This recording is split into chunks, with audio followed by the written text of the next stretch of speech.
I'm Nicolette, and I'm the founder of Womanship. And as part of the A to Z series of things that women don't talk about, we're exploring D for death, a subject that often holds deep meaning, connection, and even comfort when we open ourselves up to it. Today, we're joined by Genevieve O'Kelly, a spiritual medium who has helped people around the world find peace, clarity, and connection with her work through the spiritual realm. And at our upcoming event, Genevieve will help guide us to connect with our own intuition. This is going to be a really exciting session from her. And I'd like to introduce Genevieve. Thank you, Nicolette. Lovely to be here.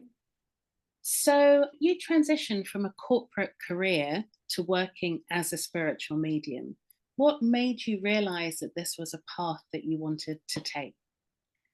I was aware of my spiritual gifts since childhood, but I grew up in a very conservative Catholic family, and I learned early on to keep my gifts to myself. They were not encouraged, but I always had the ability to see deeper layers of reality.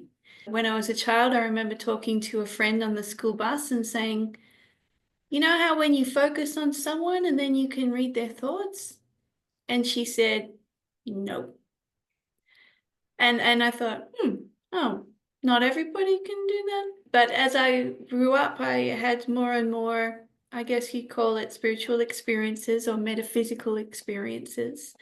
And it became increasingly evident that this was not the norm. But I was very determined to prove myself to be just like everybody else and to fit into the mainstream world.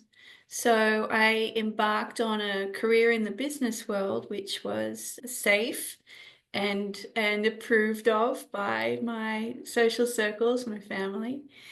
And as time went on, I certainly learned a lot in the business world, and I did an MBA, and I learned a whole lot of skills that help every single person today, especially when the world has become digital. But I became increasingly unhappy in the corporate world. I ended up having a burnout and a baby in close succession. And some events conspired to cause me to leave my job. And then I really didn't know what I was going to do, but I knew that I had these gifts and talents that I had really never explored. I had done readings for friends as a hobby, as a bit of fun, and people always really enjoyed them and got a lot of value out of them. So it was actually some friends who really pushed me to take it to a more professional level. And so, literally, just through word of mouth, I gained a small clientele. And as I did more and more readings, I became more and more confident, and I really felt that I was living my calling, that I was called to do this work, and not even for money or enjoyment, but really to help the world, because these are times of tremendous change and upheaval for so many people around the world. And the message was we really need light workers to help people. So I more and more stepped into it, and today I work with people from all over the world. Most of my international clients are speaking English. So clients from the UK, from America, Australia, and from Europe, and I've had clients from most of the continents at this stage. So I'm curious because part of womanship is about providing women with a taste of all the options are out there to help them. And some people may go more towards spirituality, some people may go towards psychology, for example. What would you say for those people who don't believe necessarily in spirituality and believe in what you do? And how can you relate that more to us as individuals and our own intuition? That's a great question. So it's not for everybody, obviously, and in no way would I ever want to push something on anybody who was not interested or open to that. But I firmly believe that psychic ability is something that all humans have. It is natural, it's an instinct like all of our other instincts. It's an instinct, it's an ability, and it's one that we used to use extensively.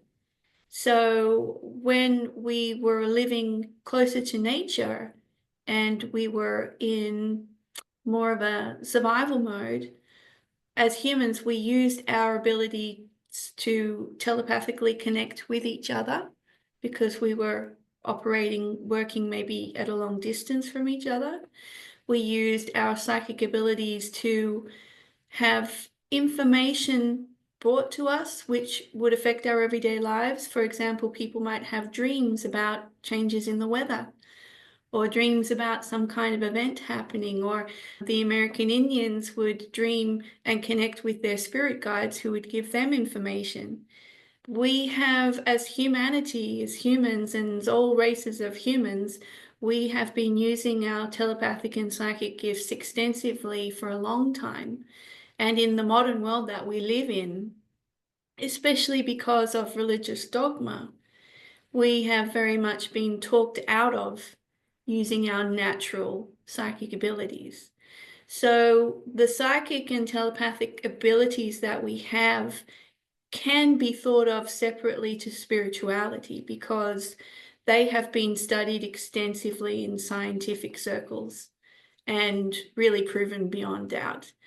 The religious element of many of our societies, cultures that we live in, has sort of demonized these things and lumped it into the bucket of spirituality outside of the approved church or belief system of whichever culture we're talking about.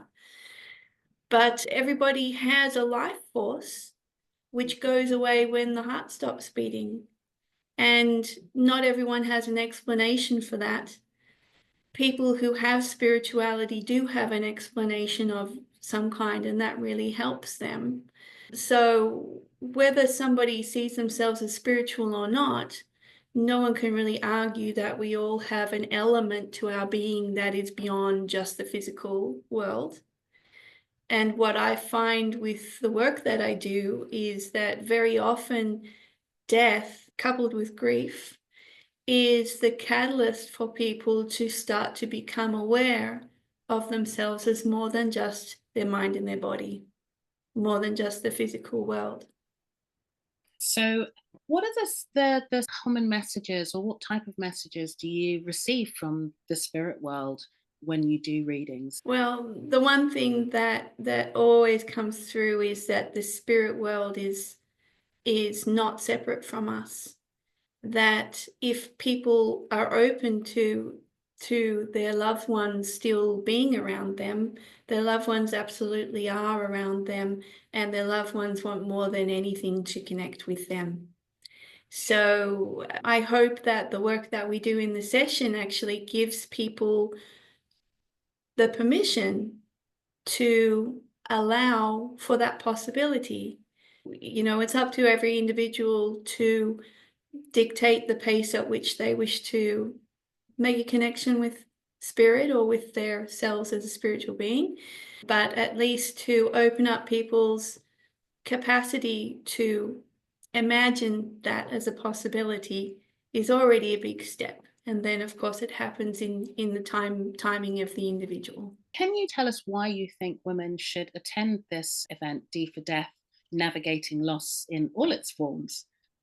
I just think it's so powerful to talk about death and loss because it is a deeply personal experience, and yet it is one that almost every person goes through in their lifetime. I personally hear almost weekly of somebody passing away who I know. So there's something about this time of year, actually, I would even say that a lot of people choose to transition. There's something about coming out of the winter and before we go into the spring and the new life. This does tend to be a time when people cross over. And even if that's not happening to you in your life, as you're saying, loss is very broad. We can have loss of relationship that's devastating. We can have loss of self definition, which is devastating, loss of career, loss of self-importance in many aspects of our lives.